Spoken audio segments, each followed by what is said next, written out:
Saya sering bersungut-sungut. Saya nggak terima. Tuhan, apa ini yang kau berikan kepadaku? Apa ini yang terjadi kepadaku, Tuhan? Apa engkau tidak mengingat aku lagi? Pikir, dulu memang aku rajin ya beribadah sama Tuhan di luar. Tapi hatiku nggak ada di gereja. Hatiku nggak ada di gereja. Hatiku ada di mana-mana. Karena ganjaku berserak di luar. Ganjaku istilahnya kalau waktu dulu di Parti Bilama itu 7 keturunan tidak berkesudahan. Itulah saking banyaknya ganja yang aku tanam.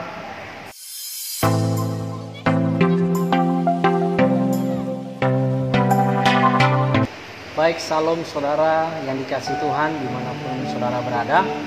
Hari ini saya ada bersama dengan seorang bapak, yang mana hari ini kita akan ngobrol-ngobrol dengan bapak ini seputar tentang kesaksian hidupnya. Bapak ini sekarang ada di lapas menjalani hukuman di tempat ini, dan hari ini kita akan bercakap-cakap dengan bapak ini. Mari saudara, mari kita dengar, kita saksikan obrolan singkat bersama dengan bapak ini. Baik, salam Pak. Salam. Ya. Kalau boleh tahu nama lengkap bapak siapa?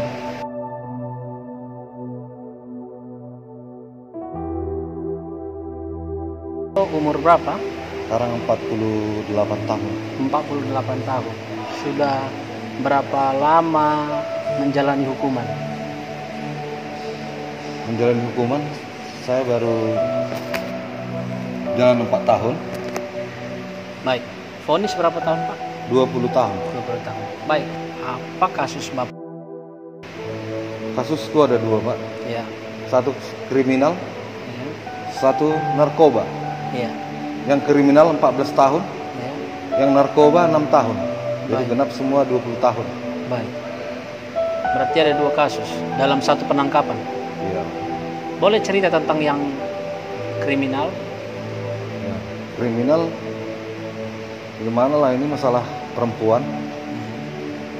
Saya termasuk ya difitnah lah begini. Di apa? Difitnah. Difitnah, ya. Tapi sekalipun difitnah, tapi saya bisa bersyukur sekarang fitnahan mereka itu membawa kedamaian bagi saya. Saya bersyukur difitnah mereka. Jadi kalau boleh tahu Pak, Bapak difitnah apa ini? Masalah perempuan. Melakukan hubungan dengan perempuan. Bapak melakukan sesuatu kriminal kepada perempuan ini. Akhirnya dia Mengadu lah. mengadu. Jadi adalah tindakan kriminal, kekerasan. Ya. Baik, ini kasus yang pertama. Kasus yang kedua Pak, tentang narkoba, Tentang ganja. ganja. Apa yang Bapak lakukan? Saya penanaman waktu itu sekaligus pengedar sekaligus pemakai. Pengedar, pemakai ya Pak. Jadi Penanam. penanam juga, menanam ganja. Iya. Bapak nanam sendiri ya? Iya. Ada bibitnya ya? Ada. Oke. Ya, jadi Bapak dia menanam ganja dan juga mengedar, menjualnya. Memakai juga Pak ya? Oke Pak, itu membuat Bapak harus menjalani hukuman selama 6 tahun. Dan di total semua 20 tahun. Baik Pak, itu semua terlepas dari semuanya itu. Kita coba beralih. Tadi masalah hukuman Bapak ya. Sekarang selama Bapak di lapas, apa yang Bapak rasakan tentang perjalanan hidup Bapak? Ini Bapak, bagi saudara-saudara dimanapun Anda berada mendengarkan kesaksian saya ini, ya, sudah terlanjur, namanya sudah terlanjur, tidak bisa kita lari dari jalur itu, sehingga membawa saya, terjerat saya, masuk ke dalam lapas ini. Inilah memang setahun sampai setahun setengah saya mengalami yang namanya depresi, mengalami shock, mengalami penderitaan. Sewaktu di Kapolres dan di Rutan Kapanjahe, ya memang saya nggak ada lagi berharap hidup. Saya nggak ada lagi punya harapan yang hidup untuk kedepannya. Saya kepinginnya mati saja. Saya tidak ingin lagi hidup. Saking beratnya penderitaan itu sampai setahun setengah. Tapi saya teringat akan firman Tuhan, mulai belajar firman Tuhan di Kapolres Kapanjahe, di Rutan Kapanjahe, sampai ke Hine, sampai ke. Tapi berawal dari Rutan Kapanjahe, di sanalah mulai mengenal Tuhan, belajar firman Tuhan, belajar berdoa, belajar puasa. Semuanya saya memulai mendekatkan diri kepada Tuhan sejak saya ada di Rutan Kapanjahe. Di Rutan Kapanjahe lah saya dibentuk, di Rutan Kapanjahe lah saya diubahkan Tuhan. Itulah yang menjadi kesaksian saya dalam hidup. Baik, kalau boleh tahu dulu Bapak beda dengan sekarang? Beda. Dulu rajin ibadah? Rajin ibadah. Sebelum rajin ibadah? Oh, waktu di luar? Dulu, di luar ya? Tidak. Tidak? Tidak. Kalau di luar saya dulu, kalau di luar saya dulu, memang saya mau juga ibadah, tapi ya sekitar gitulah, nggak aku kenal itu Yesus. Siapa itu Yesus yang aku sembah itu?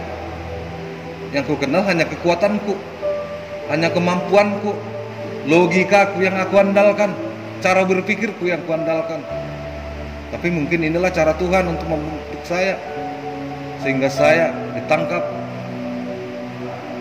masuk ke penjara. Disinilah saya mengenal Tuhan lebih dalam lagi, lebih sungguh lagi datang kepada Tuhan. Karena itulah saya makanya bisa mengucap syukur sekarang. Kalau dulu memang saya nggak bisa mengucap syukur, saya sering bersungut-sungut, saya nggak terima. Tuhan, apa ini yang Kau berikan kepadaku? Apa ini yang terjadi kepadaku Tuhan? Apa Engkau tidak mengingat aku lagi? Dulu memang aku rajinnya beribadah sama Tuhan waktu di luar, tapi hatiku nggak ada di gereja. Hatiku nggak ada di gereja, hatiku ada di mana-mana. Karena ganjaku berserak di luar. Ganjaku istilahnya kalau waktu dulu di Partai Lama itu 7 keturunan tidak berkesudahan. Itulah saking banyaknya ganja yang aku tanam. Tapi itulah Tuhan berbicara lain. Tuhan berkehendak lain untuk mengubahkan saya. Lewat persoalan inilah makanya bisa saya ucapkan syukur kepada Tuhan. Karena dalam penjara inilah aku kenal Tuhan itu yang lebih dahsyat itu. Amin. Amin. Itu saudaraku. Makanya selama saya di penjara, saya membutuhkan seorang keluarga, mengharapkan keluarga itu datang untuk membesuk saya. Tapi survei membuktikan dari start sampai hari ini mereka tidak ada satu yang datang. Mereka sudah menganggap saya tiada. Tapi itulah anggapan mereka. Aku tidak berputus asa. Saat ini aku memang tidak berputus asa. Tapi saat itu, waktu masih 1 tahun, depresi saya memang. Tapi itu pun, sekalipun aku depresi saat itu, itulah aku baru teringat Tuhan. Nyatakanlah pertolongan-Mu Tuhan. Aku meminta mati, tapi nggak mati-mati dibuat Tuhan. Tapi inilah rencana Tuhan mungkin. Baik Pak, saya sudah dengar kesaksian Bapak dari lembah kelam sampai Bapak mengenal Tuhan. Nah, sekarang sudah mengenal Tuhan, apa yang Bapak rasakan? Ya ini Bapak, maka saya terinspirasi satu lagu. Selain satu kota tanpa malam, ada kasih setia Tuhan. Itu yang menginspirasi saya, membuat saya kuat. Baik. Nah, sekarang sudah merasakan kasih setia Tuhan, Bapak rasa damai sejahtera, dan Bapak rasa ada pengharapan. Dan pengharapan yang sejati hanya di dalam Tuhan Yesus. Bapak semangat? Semangat ya. Sampai nanti proses hukuman Bapak selesai dan Bapak keluar, Bapak siap untuk keluar menjadi berkat di luar. Dan Bapak tidak mau ulangi lagi.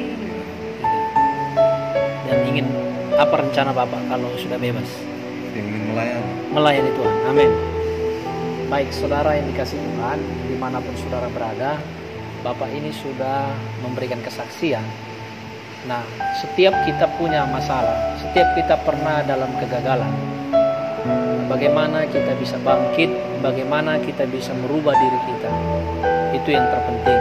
Karena ketika kita menerima jamahan kasih Tuhan, disitulah letak kita boleh berubah. Seperti Bapak ini, dia sudah mulai mengenal Kristus lebih dalam, lebih sungguh-sungguh, dan mulai merasakan damai sejahtera. Terima kasih Pak sudah memberikan saksian dimanapun saudara. Kiranya kesaksian ini memberkati saudara. Semakin kita hidup sesuai dengan kehendak Tuhan. Buat Bapak, tetap semangat, jaga kesehatan selalu. Amin. Baik, mari kita berdoa. Terima kasih Tuhan buat kesaksian hari ini yang sudah kami kerjakan, khususnya buat Bapak di tempat ini yang sudah memberikan kesaksian.